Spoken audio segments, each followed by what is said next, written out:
ಅವಧೂತ ಚಿಂತನ ಶ್ರೀ ಗುರುದೇವದತ್ತ. ನಿಮ್ಮದು ಕನ್ಯಾ ರಾಶಿ. ಕನ್ಯಾ ರಾಶಿಗೆ ಟೋಟಲ್ ಸೋಲಾರ್ ಎಕ್ಲಿಪ್ಸ್, ಕೇತುಗ್ರಸ್ತ ಖಗ್ರಾಸ್ ಸಂಪೂರ್ಣ ಸೂರ್ಯಗ್ರಹಣವು ಲಾಭಭಾವದಲ್ಲಿ ನಡೀತಾ ಇದೆ.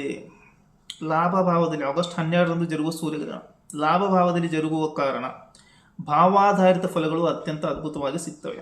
100ಕ್ಕೆ 100 ಶುಭ ಫಲಗಳು ಸಿಗ್ತವೆ. ಗ್ರಹಣದ ಫಲಗಳು ಮುಂದೆ 6 ತಿಂಗಳು ಮುಂದಿನ ಸೂರ್ಯಗ್ರಹಣದ ಫಲಗಳವರೆಗೂ ಅನ್ವಯ ಆಗ್ತವೆ. ವೀಕ್ಷಕರೇ, ಸೂರ್ಯನ ಎನರ್ಜಿ ಇಲ್ಲಿ ರಿನ್ಯೂವಲ್ ಆಗ್ತಾ ಇದೆ, 100% ರಿನ್ಯೂ ಆಗ್ತಾ ಇದೆ. ಲಾಭ ಭಾವದ ಕಾರಕತ್ವಗಳು ಕೂಡ ರಿನ್ಯೂವಲ್ ಆಗ್ತಾ ಇದ್ದಾವೆ. ಸೂರ್ಯ ಇಲ್ಲಿ ವ್ಯಯಾಧಿಪತಿ ಆದರೂ ಕೂಡ 12th ಲಾರ್ಡ್ ಇನ್ 11th ಹೌಸ್ ಲಾಭ ಭಾವದಲ್ಲಿ ಪರಿಶುದ್ಧಗೊಳ್ತಾನೆ. ಹೀಗಾಗಿ ತುಂಬಾ ಶುಭ ಫಲಗಳು ಸಿಗ್ತವೆ. ಲಾಭಭಾವದಲ್ಲಿ ಸೂರ್ಯನು ಬಂದು ಗ್ರಹಣಕ್ಕೆ ಗುರಿಯಾದಾಗ ಲಾಭಭಾವ ಪರಿಶುದ್ಧಗೊಳ್ಳುತ್ತದೆ, 100% ಪ್ಯೂರ್ ಆಗುತ್ತೆ. ಸೂರ್ಯನ ಎನರ್ಜಿ ರಿನ್ಯೂವಲ್ ಆಗುತ್ತದೆ, ಸ್ಕ್ಯಾನ್ ಆಗುತ್ತದೆ, ಫಿಲ್ಟರ್ ಆಗುತ್ತದೆ. ಸೂರ್ಯನ ಊರ್ಜೆ ಸಂಪೂರ್ಣವಾಗಿ ಪರಿಶುದ್ಧವಾಗುತ್ತದೆ. ಇದರಿಂದ ಆತ್ಮಶುದ್ಧಿ ಸಿಗುತ್ತದೆ, ಆತ್ಮವಿಶ್ವಾಸ ಜಾಸ್ತಿ ಆಗುತ್ತದೆ, ಆತ್ಮ ಚೈತನ್ಯ ನಿಮಗೆ ಜಾಸ್ತಿ ಸಿಗುತ್ತದೆ. ಎಲ್ಲವೂ ಕ್ರಿಸ್ಟಲ್ ಕ್ಲಿಯರ್ ಆಗಿ ಕಾಣುತ್ತದೆ. ಇದರ ಜೊತೆಗೆ there is no more illusion. ಎಲ್ಲ ರೀತಿಯ ಭ್ರಮೆಗಳಿಂದ ಕೂಡ ಹೊರಗಡೆ ಬರುತ್ತೀರಿ. ಇಲ್ಲಿ 11th ಹೌಸ್ ಆಕ್ಟಿವ್ ಆಗುತ್ತದೆ, ಅದರ ಮುಖಾಂತರ 5th ಹೌಸ್ ಕೂಡ ಆಕ್ಟಿವ್ ಆಗುತ್ತದೆ. ಪೂರ್ವ ಪುಣ್ಯ ಇಚ್ಛಾಪೂರ್ತಿ ಯೋಗ ಆಗುತ್ತದೆ. ಇಚ್ಛಾಪೂರ್ತಿ ಯೋಗ, ಡಿಸೈರ್ ಫುಲ್ಫಿಲ್ಮೆಂಟ್, ವಿಶ್ ಫುಲ್ಫಿಲ್ಮೆಂಟ್ ಅಂತ ನಾವು ಇದನ್ನು ಕರಿತೀವಿ. ಈ ರೀತಿಯಾಗಿ ಗ್ರಹಣ ಏನು ಮಾಡ್ತಾ ಇದೆ, ಲಾಭ ಭಾವವನ್ನು ಸಕ್ರಿಯಗೊಳಿಸ್ತಾ ಇದೆ. 100% gains and gains and gains, 100% profit and profit and profit ಬರ್ತಾ ಇದೆ. ಇಲ್ಲಿ ಗ್ರಹಣ ಜ್ಯೇಷ್ಠ ಸೋದರ ಸೋದರಿಯರ ಸಹಕಾರ ಬೆಂಬಲವನ್ನು ಕೊಡ್ತಾ ಇದೆ. ಅವರ ಜೀವನದಲ್ಲಿ ಕೂಡ ಕೆಲವು ಶುಭ ಘಟನೆಗಳು 6 ತಿಂಗಳಲ್ಲಿ ನಡೀತವೆ. ಇನ್ನು ನಿಮಗೆ ಮಿತ್ರರಿಂದ ಲಾಭ, ಜ್ಯೇಷ್ಠರಿಂದ ಲಾಭ, ಕಲೀಗ್ಸ್ಗಳಿಂದ ಲಾಭ, ಸೋಷಿಯಲ್ ಸರ್ಕಲ್ನಿಂದ ಲಾಭ. ಸೋಷಿಯಲ್ ಸರ್ಕಲ್ ವೈಡ್ ಆಗುತ್ತದೆ, ಸೋಷಿಯಲ್ ಸ್ಟೇಟಸ್ ಹೈ ಆಗುತ್ತದೆ, ಸೋಷಿಯಲ್ ನೆಟ್ವರ್ಕ್ ವೈಡ್ ಆಗುತ್ತದೆ. ಇವರೆಲ್ಲರೂ ಕೂಡ ಬೆಂಬಲ ಸಿಗುತ್ತದೆ, ಸಹಕಾರ ಸಿಗುತ್ತದೆ, ಸಪೋರ್ಟ್ ಸಿಗುತ್ತದೆ. ಸಾಮಾಜಿಕ ಜೀವನವು ತುಂಬ ಯಶಸ್ವಿಯಾಗಿ ಸಾಗುತ್ತದೆ. ಸಾರ್ವಜನಿಕ ಜೀವನ ಯಶಸ್ವಿಯಾಗುತ್ತದೆ.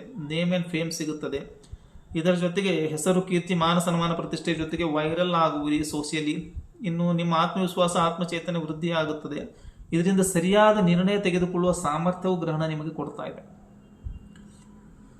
ಮಹತ್ವಾಕಾಂಕ್ಷೆಗಳು ಪೂರ್ತಿ ಆಗ್ತವೆ. ಇದರ ಜೊತೆಗೆ ವಿಶೇಷವಾಗಿ ಕಾಮ ತ್ರಿಕೋಣ ಸಕ್ರಿಯಗೊಂಡ ಕಾರಣ ಇಂಟೆನ್ಸ್ ಸೆಕ್ಸುವಲ್ ಡಿಸೈರ್ಗಳು ಕೂಡ ಪೂರ್ತಿ ಆಗ್ತವೆ. ಭೌತಿಕ ವಾಸನೆಗಳು, ಅತಿಯಾದ ವಾಸನೆಗಳು ಪೂರ್ತಿ ಆಗ್ತವೆ. ಇದರ ಜೊತೆಗೆ ದೂರದ ಪ್ರದೇಶದ ಪ್ರವಾಸ ಆಗ್ಬೋದು, ದೂರದ ವ್ಯಕ್ತಿಗಳಿಂದ ಲಾಭ ಆಗ್ತಾ ಇರುತ್ತದೆ.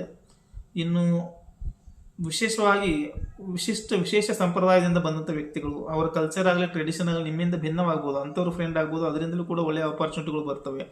ನೀವು ಸೋರ್ಸಸ್ ಆಫ್ ಇನ್ಕಮ್ ಬರುತ್ತದೆ. ಆಮೇಲೆ ಹೊಸ ಅಪಾರ್ಚುನಿಟಿಗಳು ಬರ್ತವೆ. ಒತ್ತಡ ಕಡಿಮೆ ಆಗುತ್ತೆ, ಮಾನಸಿಕ ಒತ್ತಡ, ಬಂಧು ಸೌಖ್ಯ ಬರುತ್ತದೆ. ಆತ್ಮದ ಮಲಿನತೆ ಪೂರ್ತಿ ದೂರವಾಗಿ ಬಿಡುತ್ತದೆ. ಮಿತ್ರ ಸೌಖ್ಯ, ಬಂಧು ಸೌಖ್ಯ, ಸಮುದಾಯದಿಂದ ಗೌರವ. ಇನ್ನು network, social network, new network ಬರುತ್ತದೆ. ಹೀಗೆ ಅಪೇಕ್ಷೆಗೂ ಮೀರಿದ ಒಂದು ಸಹಕಾರ ಸಿಗುವಂಥ ಸಾಧ್ಯತೆ ಮತ್ತು ದೂರದ ಪ್ರವಾಸಗಳಿಂದ ಕೂಡ ಲಾಭ, ನೆಮ್ಮದಿಯನ್ನು ಸಿಗುವಂಥ ಒಂದು ಕೆಲವು ಯೋಗಗಳು ಈ ಗ್ರಹಣದ ಮುಖಾಂತರ ನಿರ್ಮಾಣ ಆಗಿವೆ.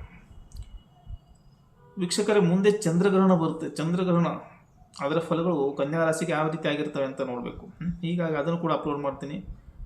ಅತ್ರಿಪುತ್ರ 007 ಯೂಟ್ಯೂಬ್ ಚಾನಲ್ ಸಬ್ಸ್ಕ್ರೈಬ್ ಮಾಡಿ. ವಿಡಿಯೋ ಇಷ್ಟ ಆದರೆ ಲೈಕ್ ಮಾಡಿ ಮತ್ತು ಶೇರ್ ಕೂಡ ಮಾಡಿ. ಶ್ರೀ ಗುರುದೇವ.